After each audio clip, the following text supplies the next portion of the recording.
Close your eyes for a moment and imagine the nightmare scenario. Imagine a convicted serial killer who confessed to over 100 murders, making a deal with the system that would see him serve only 60 years in prison. Now, imagine the year is 2004. That killer is set to be released back onto the streets. The clock is ticking relentlessly. Law enforcement had just 24 hours to stop him, to prevent this nightmare from becoming a brutal reality. This is the story of Coral Eugene Watts, the man they called the Sunday morning slasher, a predator who stalked and targeted young women during the most peaceful, most unsuspecting time of the week, Sunday morning. Today, we are not just exploring the horrific acts of a murderer.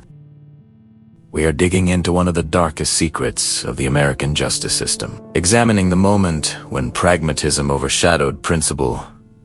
Does justice truly exist when a killer is given a free pass, a calculated compromise for truth? And the chilling truth is this: the full extent of his crimes is still unknown. Some of his cases remain unsolved, even into 2025, lingering as cold, agonizing memories for dozens of families. Stay with us. You need to know, the deal with the devil Watts made. How many more lives did it almost claim? To truly understand the depths of the monster, we must first examine the man and the environment that created him. Carl Eugene Watts wasn't a criminal mastermind in the traditional sense. He rarely employed elaborate planning, but he was a terrifyingly prolific and opportunistic killer. Born in West Virginia in 1953, Watts's early life was marked by instability. His family moved frequently, and he struggled socially. Yet, a dark undercurrent was already present. By the time he was a teenager, he was displaying deeply disturbing behavior, specifically a fixation on violence and a habit of cruelty towards animals. This wasn't a sudden break. It was a slow, toxic evolution of a profoundly disturbed personality. Watts was known for struggling with severe acne and a noticeable stutter, characteristics that he felt led to him being mercilessly teased and ostracized, particularly by his peers. While teasing is unfortunately common for Watts, it seems to have fueled a nascent, violent hatred that curdled into a genuine psychopathy. He developed a pattern of resentment and rage, a profound insecurity aggressively displaced and directed particularly at young women he perceived as attractive, confident, or dismissive of him. In his later crimes, he relied on three things: surprise, speed, and opportunity, a combination that made him deadly. He was an itinerant laborer, traveling across the Midwest and southern United States, a factor that allowed him to scatter his crimes across multiple jurisdictions. He would often attack in the early morning hours, particularly Sundays, when victims were likely to be alone and unguarded, a routine that earned him the infamous moniker. His attacks often involved stabbing or strangulation, carried out with a frenzied intensity, fueled by an intense, fleeting burst of rage and a need for absolute control. It's crucial to understand the devastating potential of his terror. While he was officially convicted of only a handful of murders, his own confessions pointed to a body count that could exceed 100 victims across Michigan, Texas, and several other states, including possibly British Columbia.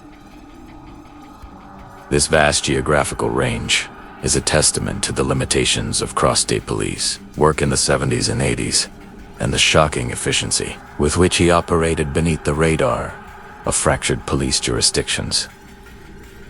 He was a master of exploiting the blind spots in the system.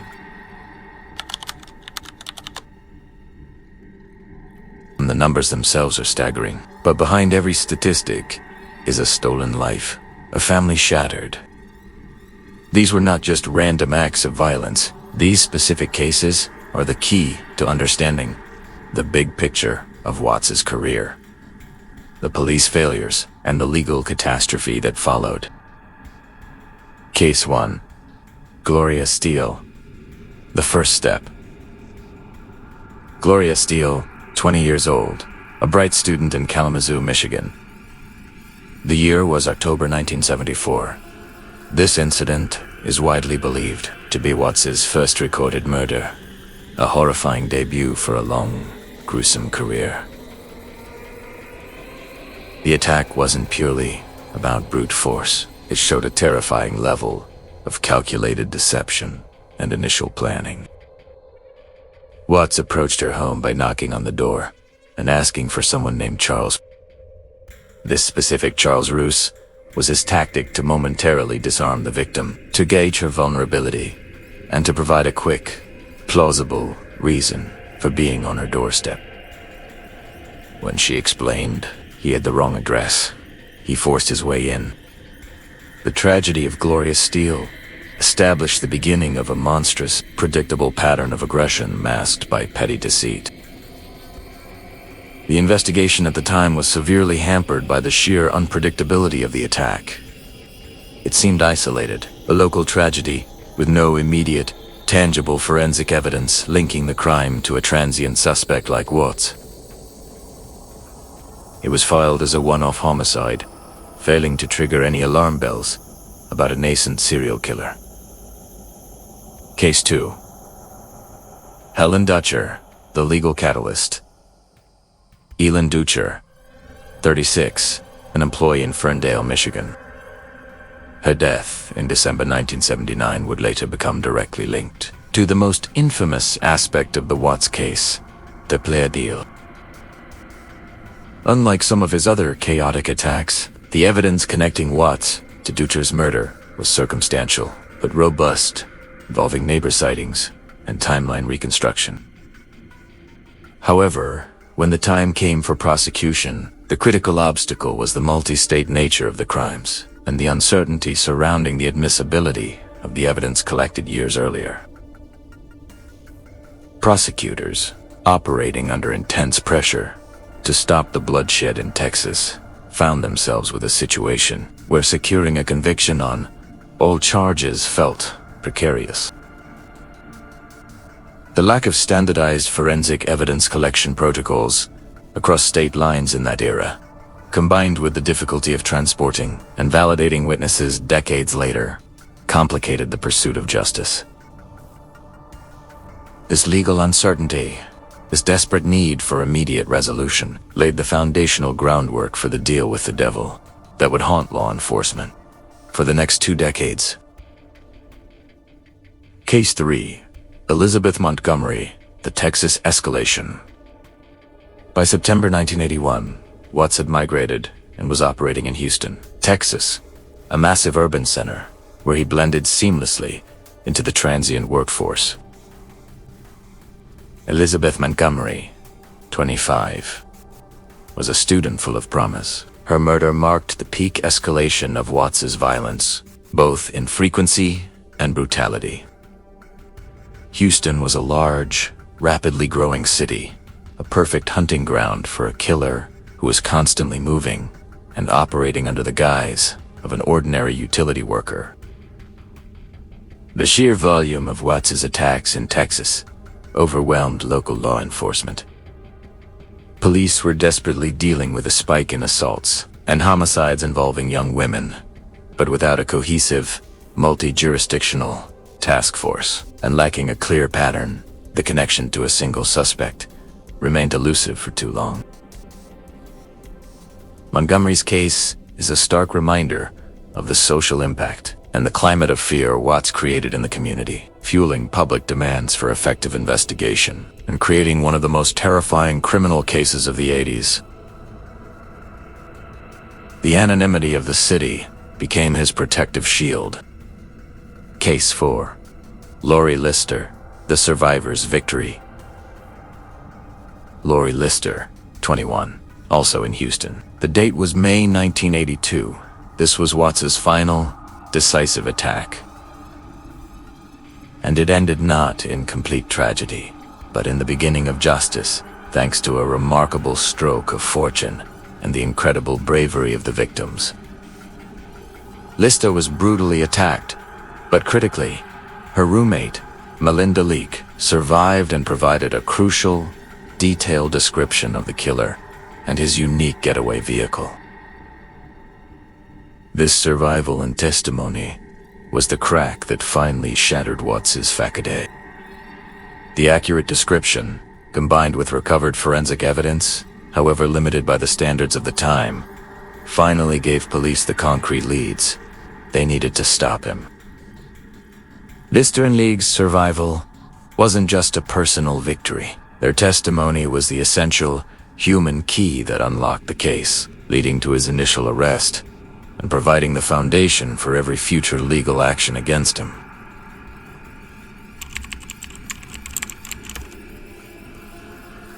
The arrest was the end of his rampage, but it was just the beginning of the legal controversy that would challenge the American justice system.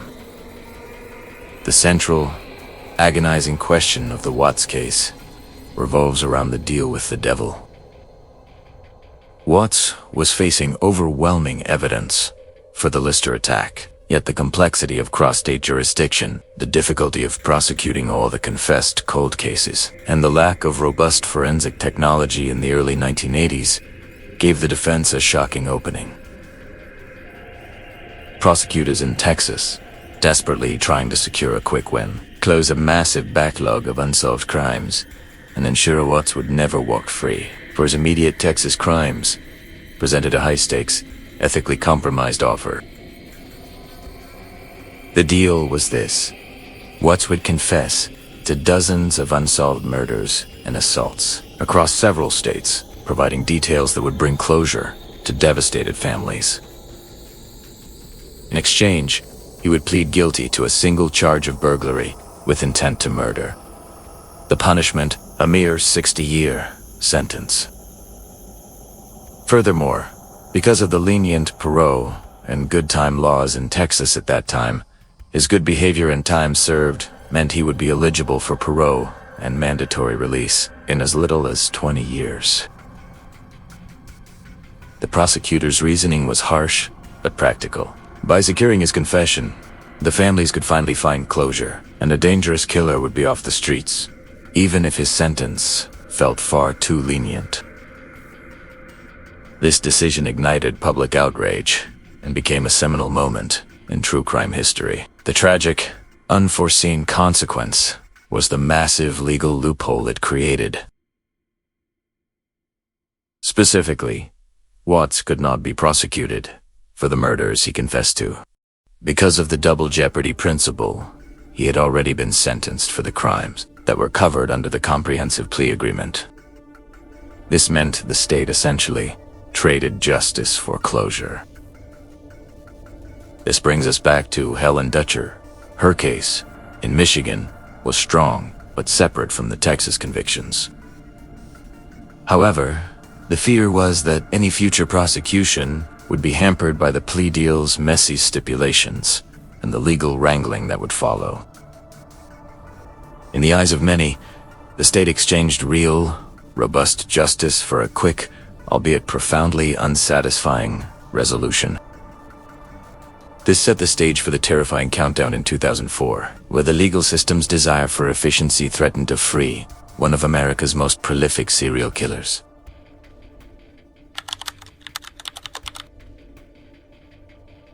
The decades-long investigation into Carl Eugene Watts is a case study in both brilliant, dogged police work and devastating systemic failures, rooted in fragmented communication.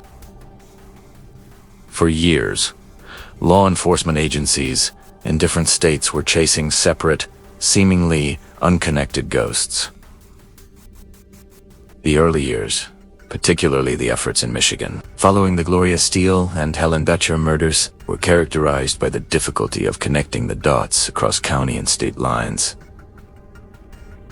Police had strong suspicions, pointing toward a transient white male, but they lacked the technological tools and streamlined information-sharing networks we rely on today. This interagency fragmentation was Watts's greatest and most effective ally. Everything changed with the bravery and presence of mind of Lori Lister and her roommate, Melinda League. Their ability to survive the attack, to fight back, and to provide a concrete, detailed description of Watts and his vehicle was the first undeniable, solid piece of the puzzle that linked the crime to an actual human being. When Watts was finally apprehended, police found crucial forensic evidence, though rudimentary by today's standards, in his possession and vehicle that corroborated the survivor's testimony. The investigation immediately shifted from tracking a phantom to building a mountain of circumstantial evidence, transforming the case from an unsolved mystery into a clear criminal case with a suspect in custody. The interrogation process proved equally vital. Police used the overwhelming evidence. They did have to pressure Watts, ultimately leading to his staggering confessions. The confessions that would later become both the source of closure and, ironically, the source of his potential legal freedom. The 2004 countdown. The true, agonizing test of police determination came 22 years later. When Watts's mandatory release date loomed, police realized the terrifying mistake made by the Texas plea deal. They were in a frantic, desperate race against time. They had to bypass the double jeopardy issue by finding new, unprosecuted crimes to link him to. Crimes that fell outside the scope of the 1982 agreement. This led to a crucial, rapid re-examination of the Helen Dutcher case in Michigan. Using preserved evidence, sophisticated new DNA testing, available only years after the initial crime, and powerful new witness testimony from a crucial eyewitness who had previously been overlooked, investigators managed to file new charges against Watts for the Dutcher murder. It was a massive, last-minute, brilliant legal and investigation effort, but it worked. Watts was reconvicted and sentenced to life without parole, finally closing the legal loophole and ensuring this brutal killer would never walk free. This incredible effort underscores the dedication of detectives who refused to let a decades-old technicality erase justice.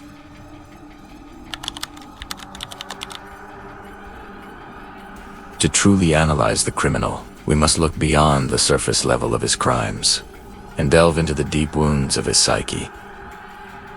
Watts's psychological profile is a classic, chilling case of narcissistic rage and displaced aggression, a textbook study in how early trauma can metastasize into deadly violence. The official psychological records describe him as an individual with a dangerously high degree of resentment, fueled by a fragile ego. The stutter and severe acne provided a continuous, visible source of perceived humiliation and inadequacy. He didn't process this pain internally. He externalized this deep self-hatred, projecting it with murderous force onto the very people he felt rejected him. Young, independent women who represented the confidence he lacked. His attacks weren't about traditional sexual gratification. They were primarily about control, power, and the assertion of dominance. Watts was a broken man trying to repair his self-worth through acts of ultimate degradation. The act of killing was the moment he felt empowered, a fleeting and perverse sense of self-worth achieved through the obliteration of another's will. This psychological mechanism is starkly evident in the manner of his first attack on Gloria Steele. Watts used the Charles ruse, not just to gain entry, but as a quick, insidious psychological test. If the victim was polite and dismissive, it immediately confirmed his perception of their inherent superiority and arrogance. The attack became a violent correction, a brutal retribution for perceived societal slights he had internalized for years. Furthermore, Watts was the epitome of a classic disorganized offender, someone who acts on opportunity, impulse, and fleeting rage, rather than meticulous, calculated planning. This explains the terrifying variety of methods he used: stabbing, strangulation, blunt force, and his vast geographical distribution. He killed wherever he happened to be working, leaving behind a string of murders that seemed unrelated, because police departments didn't share information with one another. Since his crimes followed no clear or consistent pattern, investigators found it nearly impossible to profile or track him in the era before computers and DNA evidence. He was, terrifyingly, the perfect ghost in a fractured system, leaving behind a series of baffling unsolved mysteries that would take decades to untangle.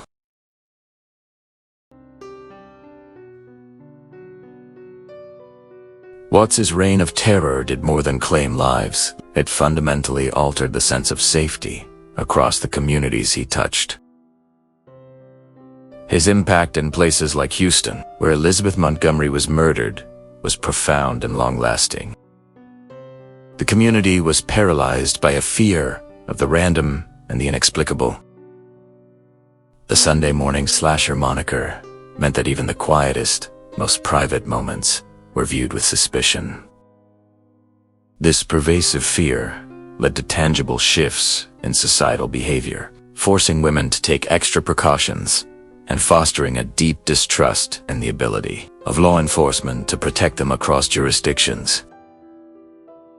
This entire period generated a terrifying, cautionary wave of true crime media focused on stranger danger. The cold case legacy, perhaps the most enduring and agonizing scar, is the number of cold cases he confessed to that remained unconfirmed and legally unresolved. Watts claimed over 100 victims, yet only a fraction were ever officially tied to him. The truth is, while Watts's confession brought a form of closure to many families, it also left a generation of unsolved mysteries lingering in the files. The lessons learned from the Watts investigation, particularly the critical need for interagency cooperation, the paramount importance of preserving victim testimony, and the careful, rigorous structure of plea deals, have reshaped the way serial homicide investigations are conducted in North America. This tragedy, through the pain it caused, ultimately forced the entire criminal justice system to evolve.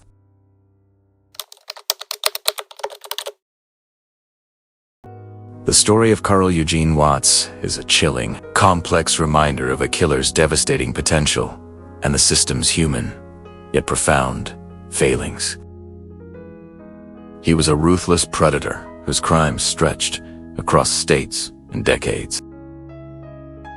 His ultimate capture and subsequent reconviction only came through relentless investigation, brilliant legal strategy, and the incredible courage of those who survived to tell their story. Our deepest sympathies go out to the families and loved ones of Gloria Steele, Helen Dutcher, Elizabeth Montgomery, Lori Lister, Melinda Leake, and every single victim who suffered at the hands of Carl Eugene Watts. Their lives were tragically cut short, but their memory and the fight for their justice lives on as a powerful testament to human resilience. This case is a stark lesson in vigilance and the critical need for an unwavering commitment to forensic evidence and seamless interagency teamwork.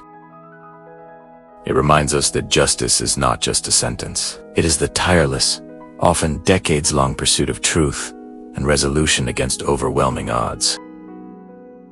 Carl Eugene Watts died in prison, serving a life sentence, but the mystery of his full victim count remains a persistent, unsolved mystery.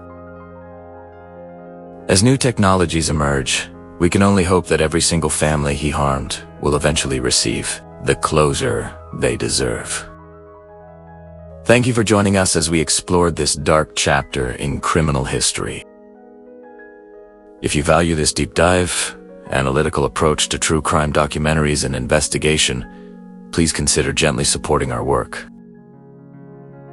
Don't forget to like, subscribe, and hit the notification bell so you don't miss our next video on another infamous cold case. Until next time, stay safe.